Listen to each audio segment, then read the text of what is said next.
Wapendwa taifa la Mungu, tumsifu Yesu Kristo. Mama Maria Malkia Mitume, utuombee. Karibu kwenye channel ya Mama Kifibi Mkatoliki yenye kukuletea masomo ya misa takatifu ya kila siku, namna ya kusali rozari takatifu, sala na mafunzo mbalimbali ya kanisa takatifu Katoliki. Masomo ya misa Dominika ya 3 ya Kwaresma mwaka C. Somo la kwanza, Kutoka sura ya 3 mstari wa kwanza hadi 8a, kisha mstari wa 13 hadi 15. Mimi niko ndiye aliyenituma kwenu. Somo katika kitabu cha Kutoka. Siku zile Musa alikuwa akichunga kondoo wa Yethro, mkwewe aliye kuhani wa Midiani. Aliwapitisha jangwani, akafika kwenye mlima wa Mungu, ndio Horebu. Malaika wa Bwana akamtokea katika sura ya moto uliowaka katikati ya kichaka. Musa akatazama. Kumbe kile kichaka kinawaka moto, lakini hakiteketei. Hapo Musa akasema, nitajongea nipate kuona jambo hili la ajabu. Nione kwa nini kichaka hicho hakiteketei. Bwana akamwona anakaribia apate kutazama vyema. Naye Mungu akamwita kutoka katikati ya kichaka, Musa, Musa. Akaitikia, mimi hapa. Hapo Bwana akasema, usikaribie hapa. Vua viatu vyako miguuni mwako, kwa maana mahali hapo unaposimama ni nchi takatifu. Tena Mungu akasema, mimi ni Mungu wa baba yako, Mungu wa Abrahamu, Mungu wa Isaka na Mungu wa Yakobo. Basi Musa akajifunika uso, akiogopa asimwangalie Mungu. Bwana akasema, mimi nimeyaona mateso ya watu wangu wanaokaa Misri. Nimesikia kilio wanachotoa sababu ya wasimamizi wao watharimu. Kweli nayajua mateso yao. Mimi nimeshuka chini waokoa katika mikono ya Wamisri, niwapadishe kutoka nchi hiyo, niwapeleke katika nchi iliyo njema, tena kubwa, katika nchi inayotiririka maziwa na asali. Hapo Musa akamwambia Mungu, iwe hivyo. Mimi nitafika kwa wana wa Israeli na kuwaambia, Mungu wa baba zenu amenituma kwenu. Lakini wakiniuliza jina lake nani, nitawajibu nini? Mungu akamwambia Musa, mimi niko ambaye niko. Akaendelea kusema, ndivyo utakavyowaambia wana wa Israeli, mimi niko ndiye aliyenituma kwenu. Tena Mungu akamwambia Musa, utawaambia hivi wana wa Israeli, Bwana Mungu wa baba zenu, Mungu wa Abrahamu, Mungu wa Isaka na Mungu wa Yakobo amenituma kwenu. Hili ndilo jina langu milele, watakalonitaja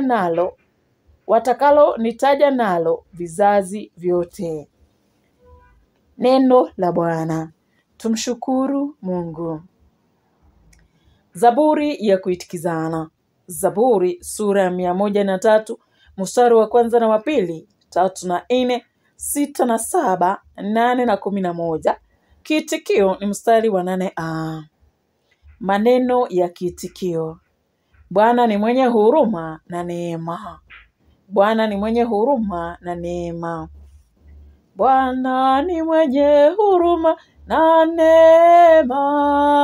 Bwana ni mwenye huruma na neema.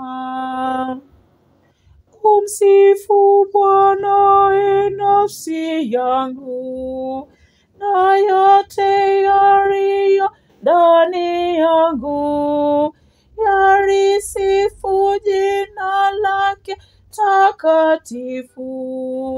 Umsifu Bwana nafsi yangu, wala usisahau fadhili zake zote.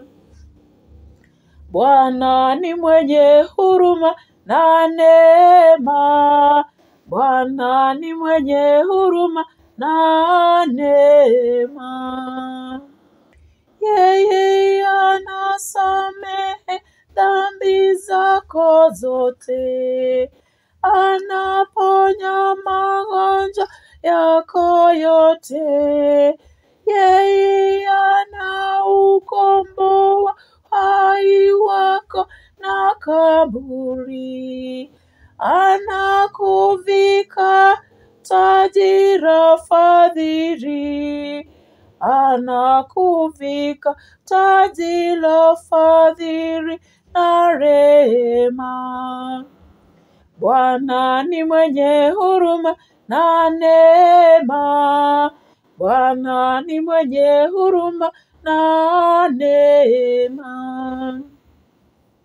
Bwana anatenda mambo ya adili na haki kwa wote wanaogandamizwa.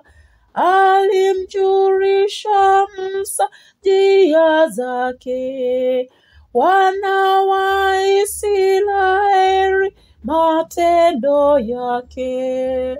Bwana ni mwenye huruma na neema. Bwana ni mwenye huruma na neema. Bwana ni mwenye huruma na neema. Hakasiriki upesi, ni mwingi wa fadhili. Maana kama vile mbingu